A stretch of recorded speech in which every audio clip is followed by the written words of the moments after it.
Uncle আজ অফিসে আসেননি? জানোই তো আমার চাচা খুব অসুস্থ।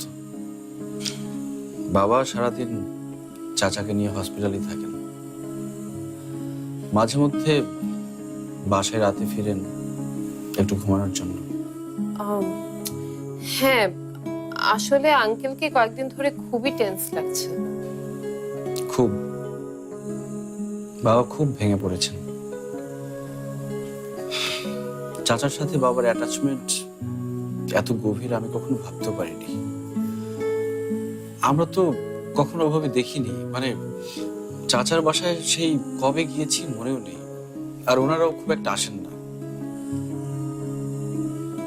এদিকে চাচা যখন অসুস্থ হয়ে পড়লেন, বাবাকে আমরা উদ্ভ্রান্তের মতো কখনো দেখিনি আমি। তোমার চাচার ট্রিটমেন্ট কেমন হচ্ছে? হচ্ছে, তবে ডক্টররা খুব একটা আশাবাদী না, মানে এসব কেসে যা হয় আর কি।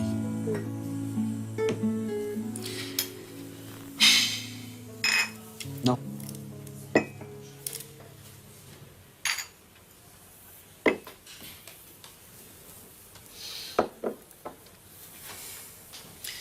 তবে জানো, আমার টেনশন হচ্ছে বাবাকে নিয়ে। বাবার কোনো কিছুর প্রতি কোনো খেয়াল নেই। বাবাকে এতটা বিচলিত আমি কখনো দেখিনি, মানে তার স্বাস্থ্যের প্রতিও কোনো খেয়াল নেই। ভয় পাচ্ছি বাবার না আবার কিছু হয়ে যায়। ফারহান, ফারহান, রিল্যাক্স। তুমি এত চিন্তা করো না। শোনো, আঙ্কেল অনেক শক্ত একজন মানুষ। তুমি দেখো, উনি ঠিকই নিজেকে সামলে নিতে পারবেন। I hope so. নাও।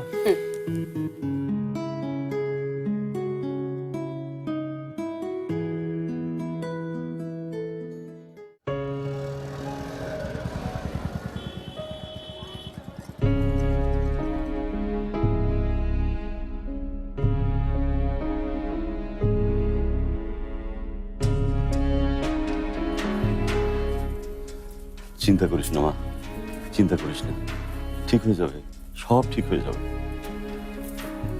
বস বস বস বস।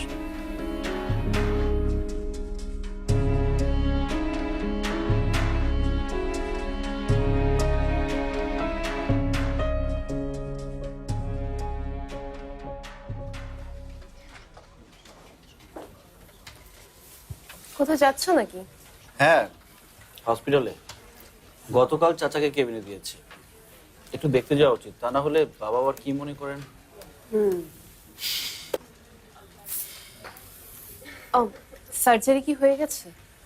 হ্যাঁ, surgery done, but no hope.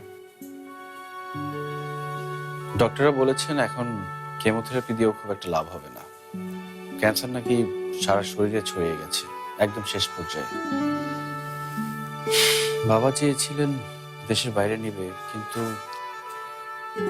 Uncle নিশ্চয়ই অনেক ভেঙে পড়েছেন, তাই না?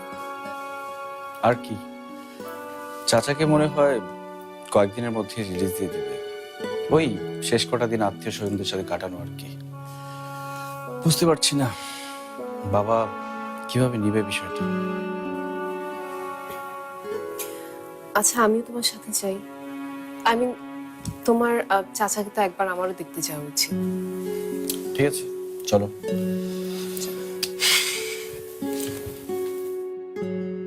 ভাইজান, ডাক্তার তো বলেছেই যে চিন্তার কিছু নেই, অপারেশন হয়ে গেছে, এখনই মেডিসিনগুলো টাইম মতো খেলেই আপনি একেবারে সুস্থ হয়ে উঠবেন।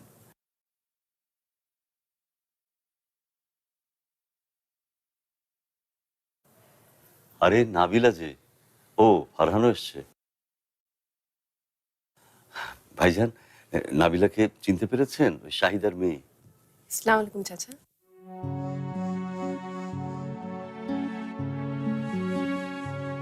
কেমন আছো ঝুমুর? ছি, ভালো। নাবিলা চাচার জন্য ফুল এনেছে।